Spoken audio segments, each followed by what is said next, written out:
Hello, my dear students. My name is Shakti and I welcome you all in Shakti Research Classes.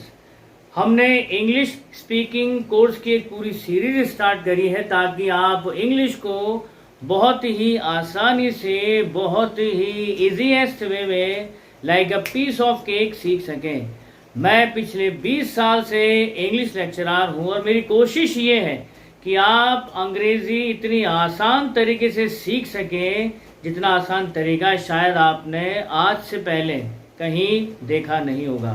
तो previous part में हमने जो है present indefinite के part 1 को complete किया था, उसकी पहचान करी थी और ब्रीफिंग करी थी डीपली कि ये होता क्या है। आज की क्लास में हम लोग प्रेजेंट इंडेफिनिट के ही अदर सेंटेंसेस को फ्रेम करना सीखेंगे। पिछली क्लास में हमने प्रेजेंट इंडेफिनिट के पार्ट 1 के अफर्मेटिव सेंटेंस को फ्रेम करना सीखा था और सीखा था कि कुल मिलाकर के इंग्लिश में कितने सब्जेक्ट्स होते हैं जिनके साथ में हम लोग जो है सेंटेंस को फ्रेम करते हैं। अगर आप हमारे चैनल पर नए हैं और वीडियो अच्छी लगती है तो चैनल को सब्सक्राइब करिएगा और लाइक और शेयर करना ना भूलें। If you are new on our channel and if you like the video, subscribe the channel and press the bell icon so that you can get the notifications of our videos firstly. So without wasting a single second, let's start the topic English speaking. तो पिछली class में हमने present indefinite के part 1 को सीखा था। Present indefinite के part 1 में होता क्या है, हिंदी वाक्यों के अंत में हे, हो और हूँ आते हैं। पार्ट सेकंड में ताती ते आते हैं। फर्स्ट पार्ट में हिंदी वाक्यों के अंत में हे, हो और हूँ आते हैं। तो प्रीवियस क्लास में ही हमने प्रेजेंट इंडेफिनिट के पार्ट 1 के अफर्मेटिव सेंटेंस को फ्रेम करना सीखा था, लेकिन आज की क्लास में हम जो है दोबारा से इस चीज को लेंगे ताकि एक कनेक्टिविटी रह सके, ताकि आप एक साथ ही बैठ करके जो है प्रैक्टिस कर सकें। तो ये है फॉर्मूला सेंटेंस फ्रेम करने का अफर्मेटिव का, subject plus is am are plus preposition plus object. As I have explained in the previous class, is am are जो कि हेल्पिंग वर्ब्स है उनको हमको कहाँ किसके साथ में यूज करना है। तो ये है फॉर्मूला। पिछली क्लास में हमने इसको कर लिया था, लेकिन आज की क्लास में इसको दोबारा से लेने का लॉजिक ये कि कनेक्टिविटी रहेगी। अफर्मेटिव से लेकर के इंटरोगेटिव, नेगेटिव तक हम एक साथ सेंटेंसेस को फ्रेम करेंगे ताकि आप बेहतर तरीके से सीख सके कि आखिर सेंटेंसेस में किस तरह से जो है कौन सा रूल लग रहा है, किस तरह से फ्रेम हो रहे हैं। तो सारी चीजें एक साथ एक ही बार में एक ही जगह पर मिल जाएगी, अलग अलग पार्ट्स में नहीं किया। इस पार्ट में मैंने पूरे के पूरे प्रेजेंट इंडेफिनिट के पार्ट 1 के सेंटेंस मेकिंग को इंक्लूड किया है। अच्छा, प्रीवियस क्लास में मैंने आपको बताया था कि कुल मिलाकर के 9 सब्जेक्ट्स होते हैं। 9 सब्जेक्ट्स होते हैं। आपने शायद यूट्यूब पर बहुत सारे वीडियोस देखे होंगे जिनके अंदर आपको कौन कौन से सब्जेक्ट पर सेंटेंस बनाने की रिगार्डिंग बताया गया होगा। I, we, you, they, he, she, it यहां तक बताया गया था, लेकिन बाकी का सिंगुलर नाउन और प्लूरल नाउन ये एक्सप्लेन नहीं किया गया।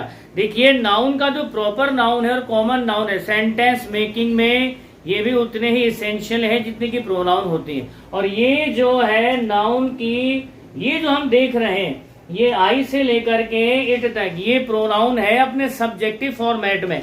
तो इसके कुल मिलाकर के 4 फॉर्म होती है, subjective case, objective case, positive case और रिफ्लेक्सिव केस। तो सबके सेंटेंस बनने का अपना एक खास लॉजिक है, रूल्स है, रेगुलेशंस है। अभी मैं आपको पहले जो है सेंटेंस मेकिंग सिखा रहा हूं ताकि आप पूरे कॉन्फिडेंस के साथ में सेंटेंस पहले बनाना सीख लें, फिर हम इन सारी चीजों को और गहराई से समझेंगे ताकि आपका लैंग्वेज पर ढंग से कमांड हो सके। और जब लैंग्वेज पर कमांड होता है तभी हम लोग जो है अपनी बात को बहुत ही क्रिएटिव वे में अपने स्टाइल में रख पाते हैं। Playing with the words is the main motto of the grammar. चलिए शुरू करते हैं। तो यहाँ हमारे पास जो है कुल मिलाकर के 9 सब्जेक्ट्स हैं। तो ये जो सेंटेंस हम यहाँ पर बना रहे हैं ये सेंटेंस फ्रेम होंगे प्रीपोजिशन के ऊपर। तो पिछली क्लास में हमने कुछ प्रीपोजिशंस के साथ में सेंटेंस को फ्रेम किया था। आप ज्यादा लोड ना ले, प्रीपोजिशंस कहाँ से ढूंढे, कैसे, क्या है, डोंट यू वरी, आप चिंता ना करें। हर एक चीज जो आपको रिक्वायर्ड है, नीडेड है, वो सब आपको यहीं पर ही मिल जाएगी।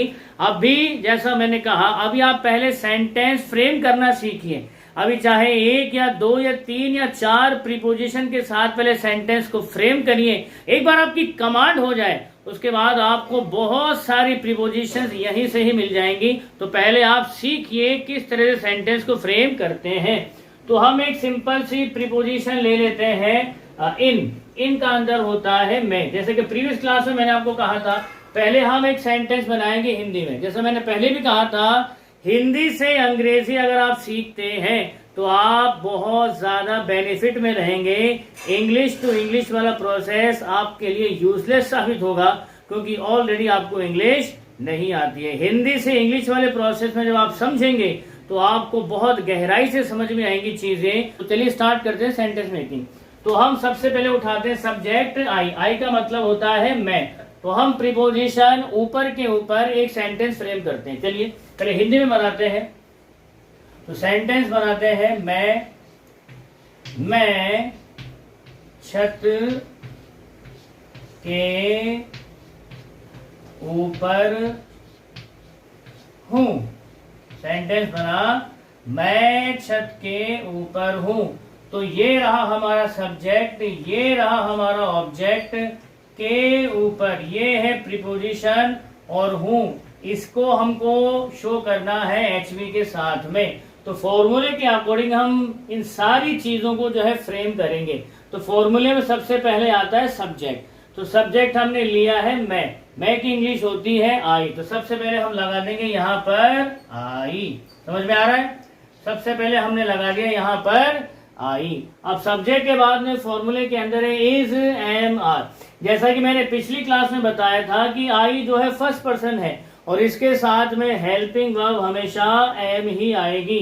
तो यहाँ पर हमने हेल्पिंग वर्ब लगा दी ए एम। तो सेंटेंस हमारा बन गया है आई एम। तो फॉर्मूले के अकॉर्डिंग हमने सब्जेक्ट इस्तेमाल कर लिया है, हमने जो है हेल्पिंग वर्ब लगा दी है। अब बारी है प्रीपोजिशन की। अब हमको यूज करनी है प्रीपोजिशन। प्रीपोजिशन क्या है? के ऊपर। प्रीपोजिशन क्या है? के ऊपर। और के ऊपर की इंग्लिश होती है ऑन। के ऊपर ही इंग्लिश होती है ऑन। ये लीजिए हमने ऑन लगा दिया। अब बारी आती है ऑब्जेक्ट की। फॉर्मूले के अकॉर्डिंग सब्जेक्ट हमने इस्तेमाल कर दिया है, हेल्पिंग वर्ब हमने लगा दी, प्रीपोजिशन भी हमने लगा दी। अब बच जाता है ऑब्जेक्ट। तो जैसा मैंने प्रीवियस क्लास में बताया था कि सब्जेक्ट के जस्ट बाद में ही आपको ऑब्जेक्ट मिल जाएगा। अभी हम लोग बेसिक फ्रेमिंग सीख रहे हैं, अभी हम बेसिक स्ट्रक्चर सीख रहे हैं सेंटेंस फ्रेमिंग का। तो अभी आपको ऑब्जेक्ट जो है सब्जेक्ट के बाद में ही मिल जाएगा। तो आपको अब लगाना है ऑब्जेक्ट। तो यहाँ पर हिंदी है छत, तो हम छत को जो है टेरिस भी बोलते हैं, रूफ भी बोलते हैं। तो यहाँ पर हमने लगा दिया ऑब्जेक्ट रूफ। तो यहाँ हमने लगा दिया ऑब्जेक्ट रूफ और फुल स्टॉप लगा करके सेंटेंस को एंड करेंगे। So what was the sentence? Sentence क्या था? मैं छत के ऊपर हूं। तो इंग्लिश बनी I am on roof. I M on roof. This was the framing of the affirmative sentence of present indefinite part 1। अब इसी सेंटेंस का हम बनाएंगे नेगेटिव। नेगेटिव का ये रहा फॉर्मूला। अब सबसे पहले जो हमने हिंदी लिखी है हम इसी हिंदी को नेगेटिव में लेकर के जाएंगे। तो हिंदी क्या बनेगी? मेरे साथ साथ बनाइए। मैं, आप ही लिखते जाइए, मैं छत के ऊपर नहीं हूं। मैं छत के ऊपर नहीं हूं। मैं छत के ऊपर नहीं हूं। This is the Hindi sentence of present indefinite negative segment of part 1। तो मैं छत के ऊपर नहीं हूं, इसका फॉर्मूला ये रहा subject plus is am are plus not plus preposition and finally object. तो चलिए इसको फ्रेम कर लेते हैं। तो सेंटेंस बनेगा आई, सब्जेक्ट ये रहा, हेल्पिंग वर्ब लगानी है एम। तो आई एम। एम के बाद हेल्पिंग वर्ब के बाद हमको लगाना है नॉट। और नॉट की जगह कौन सी? ध्यान दीजिएगा, फर्स्ट, सेकंड और थर्ड। थर्ड प्लेस है नॉट की। तो सेंटेंस अभी तक बना आई एम नॉट। आ रहा है समझ में? आ रहा है? I am not. अब आता है प्रीपोजिशन, तो प्रीपोजिशन हम लगाएंगे वही ऑन के ऊपर। तो सेंटेंस बना, अभी तक सेंटेंस बना आई एम नॉट ऑन, अभी तक का सेंटेंस बना आई एम नॉट ऑन। अब हमने सब्जेक्ट ले लिया, हमने हेल्पिंग वर्ब भी ले ली, हमने नॉट भी ले लिया, हमने प्रीपोजिशन भी ले लिया। अब फाइनली बच जाता है ऑब्जेक्ट। ऑब्जेक्ट क्या है? छत। अगेन ऑब्जेक्ट क्या है? छत। तो हम यहाँ पर लास्ट में ऐड कर देंगे ऑब्जेक्ट। तो सेंटेंस बनता है I am not on roof, I am not on roof. आ रहा समझ में? आ रहा बच्चों? तो ये हुआ हमारा नेगेटिव सेंटेंस। अब बढ़ते हैं इसके इंटरोगेटिव पार्ट की तरफ। इंटरोगेटिव का मतलब होता है प्रश्नवाचक। जब आप अपनी बात को क्या के साथ में कहते हो तो वही जो आपका वाक्य है, जो सेंटेंस है, सीधा प्रश्नवाचक में यानी कि इंटरोगेटिव मैनर के अंदर चला जाता है। तो क्या के इस्तेमाल करने के दो तरीके हैं। अभी हम बहुत ही सिंपल और बहुत ही लॉजिकल यूज को सीख रहे हैं, बेसिक वाला। सिंपल सा लॉजिक ये है कि सबसे पहले हम मैं छत के ऊपर नहीं हूं, इसका हम बनाएंगे इंटरोगेटिव। तो सेंटेंस बनेगा क्या से? क्या मैं छत के ऊपर हूं? क्या मैं छत के ऊपर हूं? क्वेश्चन मार्क लगाएंगे। क्या मैं छत के ऊपर हूं? तो ये है हमारी इंटरोगेटिव की जो है हिंदी। अब सवाल ये है कि यहाँ पर हमने क्या लगाया है, और फॉर्मूले के अंदर तो कहीं पर भी व्हाट ही नहीं है। आपके दिमाग में ये बात जरूर आई होगी कि सर इसके अंदर तो जो है क्या लगा रखा है, सेंटेंस की स्टार्टिंग ही क्या से हुई है, लेकिन इसमें कहीं व्हाट तो है ही नहीं। तो यही मैं आपसे कह रहा था कि क्या जो सेंटेंस के अंदर शब्द आ रहा है, इसको दो तरीके से इस्तेमाल करते हैं। सबसे पहले जो सिंपल तरीका है वही हम बता देते हैं। अगर आपको ये क्या शब्द सेंटेंस की स्टार्टिंग में मिल जाता है, ध्यान दीजिएगा, अगर हमको ये क्या शब्द किसी वाक्य के शुरुआत में ही मिल जाता है तो हमको इसके लिए अलग से व्हाट लगाने की नीड नहीं है। तो हमको अलग से व्हाट लगाने की कोई भी आवश्यकता नहीं है, कोई भी नीड नहीं है। अगर स्टार्टिंग में क्या आ गया तो हम इस क्या को सिग्निफाई करेंगे, इस क्या को हम सिंबलाइज करेंगे, इस क्या को हम दर्शाएंगे इज एम आर से। डोंट गेट कंफ्यूज, आप कंफ्यूज ना होइए। आप सोच रहे होंगे सर इन इज एम आर का मतलब तो हे और हूं के अंदर क्लासिफाई हो रहा था, तो इनका मतलब क्या कहां से हुआ। तो यही मैं आपको एक्सप्लेन कर रहा हूं कि जब तक सेंटेंस अफर्मेटिव और नेगेटिव मैनर के अंदर है, जब तक सेंटेंस अफर्मेटिव और नेगेटिव मैनर के अंदर है, तब तक जो इज एम आर हमने लिया है इसका मतलब होता है एम का मतलब हूं और आर का मतलब है, तब तक इनका जो मीन है वो तो जो है वो वही रहेगा। लेकिन जैसे ही हम लोग इंटरोगेटिव मैनर के अंदर एंटर करते हैं, जैसे ही हमने इंटरोगेटिव सेगमेंट में एंटर किया और यहाँ पर क्या आ गया, शुरुआत में सेंटेंस की स्टार्टिंग में ही अगर क्या आ गया, तो ध्यान दीजिएगा हमें जो है अलग से व्हाट जोड़ने की नीड नहीं है। हमको जो है इस सब्जेक्ट की अकॉर्डिंग जो भी हेल्पिंग वर्ब है उसकी हेल्पिंग वर्ब को स्टार्टिंग में लगा देना है, और ये हेल्पिंग वर्ब ही क्या को जो है सिंबलाइज करेगी। जी हाँ, ये हेल्पिंग वर्ब ही क्या को सिंबलाइज करेगी। जो हेल्पिंग वर्ब है ऑलरेडी उसका मीन हे हो हूं है, लेकिन जब स्टार्टिंग में लग जाएगी तो यही क्या को जो है सिंबलाइज करेगी, चाहे वो किसी भी टेंस में हो। अगर क्या शुरुआत में आ रहा है तो उस क्या के लिए हम लोग हेल्पिंग वर्ब को स्टार्टिंग में रखेंगे और बाकी का सेंटेंस फ्रेम करेंगे। आ रहा समझ में? चलिए सेंटेंस बना के देखते हैं। तो सेंटेंस है क्या मैं छत के ऊपर हूं, तो सब्जेक्ट है आई, इसकी हेल्पिंग वर्ब है एम। तो सबसे पहले हमने यहां पर लगा लिया ए एम। आया समझ में? अब इस एम का मतलब हो गया क्या, इस एम का ही मतलब हो गया क्या। इसका ऑलरेडी मतलब हूं तो पहले ही है, लेकिन अब इसका मतलब क्या भी हो गया है। तो फॉर्मूले के अकॉर्डिंग चलते हैं। हमने हेल्पिंग वर्ब लगा दी स्टार्टिंग में, अब लगाएंगे सब्जेक्ट। सब्जेक्ट क्या है? मैं। तो आगे सेंटेंस बढ़ता है आई एम आई। आया समझ में यहां तक? इसके बाद सेंटेंस आगे बढ़ेगा। अब आना है हमारे पास में प्रीपोजिशन। तो प्रीपोजिशन है वही के ऊपर, तो यहां पर अंग्रेजी बनाई जाएगी एम आई ऑन। ये आ गया प्रीपोजिशन ऑन, और ऑब्जेक्ट हमारा छत है ही, तो यहाँ पर हम रूफ ऐसे की ऐसे लिख देंगे और लास्ट में क्वेश्चन मार्क को ऐड कर देंगे। सो सेंटेंस बना एम आई ऑन रूफ। आया समझ में? सेंटेंस बनता है एम आई ऑन रूफ। इसके बाद हम बढ़ते हैं इसके अगले सेगमेंट में, जो है इंटरोगेटिव नेगेटिव। और अब इसी सेंटेंस को हम इंटरोगेटिव नेगेटिव मैनर के अंदर लेकर के जाएंगे। पहले हिंदी बनाएंगे इसकी। तो सेंटेंस की हिंदी बनेगी क्या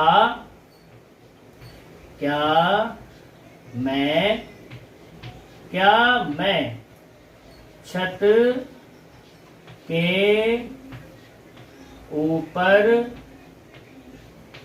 नहीं हूं? क्या मैं छत के ऊपर नहीं हूं? क्या मैं छत के ऊपर नहीं हूं? तो ये है हमारे हिंदी वाले सेंटेंस का पार्ट। अब हम इसको कन्वर्ट करेंगे इंग्लिश के अंदर। आप ट्राई करिए क्या बनेगा। तो ये रहा हमारा इंटरोगेटिव, इसमें हमको खाली नॉट ऐड करना है। ये रहा सेंटेंस मेकिंग का फॉर्मूला। तो इसी फॉर्मूले से हम चलते हैं और सेंटेंस को इंग्लिश में कन्वर्ट करते हैं। तो सेंटेंस बनेगा क्या के लिए वापस लगाएंगे हम एम, फॉर्मूला हमने लगा दिया हेल्पिंग वर्ब, उसके बाद लगाना है सब्जेक्ट। सब्जेक्ट है मैं, तो यहां लगाएंगे आई। सब्जेक्ट के बाद में आएगा नॉट, तो हमने लगा दिया यहां पर नॉट। नॉट के बाद यहां पर आ रहा है प्रीपोजिशन। तो प्रीपोजिशन है के ऊपर, तो हम ऑन यहां पर लगा देंगे। और लास्ट में आ रहा है हमारा ऑब्जेक्ट। तो ऑब्जेक्ट के लिए ऑब्वियसली रूफ है ही, तो यहां हम लिख देंगे रूफ और क्वेश्चन मार्क लगा देंगे। तो सेंटेंस हमारा बना am I not on roof. Am I not on roof. So this was the first set of the subject I. These are the 4 parts on which you have to practice with every single subject given in that one side. 9 subjects हैं आपके total. इन 9 के 9 subjects पर आपको practice करनी है। अब इसी sentence को हम बाकी के सब्जेक्ट्स में कैसे प्रैक्टिस करेंगे, एक बार ध्यान से देखिएगा। आपको घर पे टाइम निकालना है 10 मिनट, मात्र 10 मिनट डेली रूटीन से आपको निकालना है और विद इन अ मंथ आप देखेंगे ट्रांसफॉर्मेशन। चलिए अब हमसे सेंटेंस को प्रैक्टिस कर लेते हैं। सेंटेंस वही रखते हैं, अब यहाँ पर खाली हम लगा देंगे हम छत के ऊपर हैं। हम छत के ऊपर है, तो इंग्लिश बनेगी वी आर ऑन रूफ।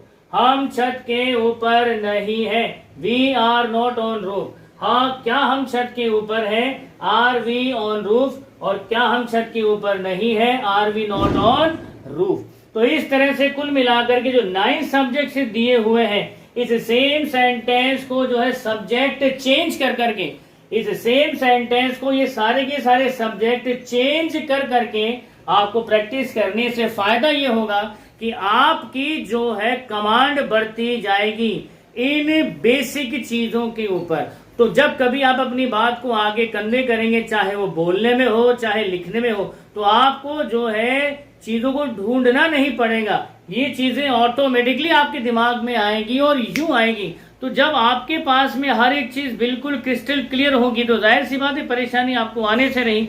तो आज की क्लास में इसी को हम एक्सप्लेन करेंगे और होमवर्क आज आपका यही है कि 9 सब्जेक्ट्स के ऊपर आप जो है इस फर्स्ट पार्ट के चारों सेट में प्रैक्टिस करिए, लिख करके भी और बोल करके भी। तो अगले पार्ट में हम प्रेजेंट इंडेफिनिट के पार्ट 2 को लेकर के आपके सामने हाजिर होंगे।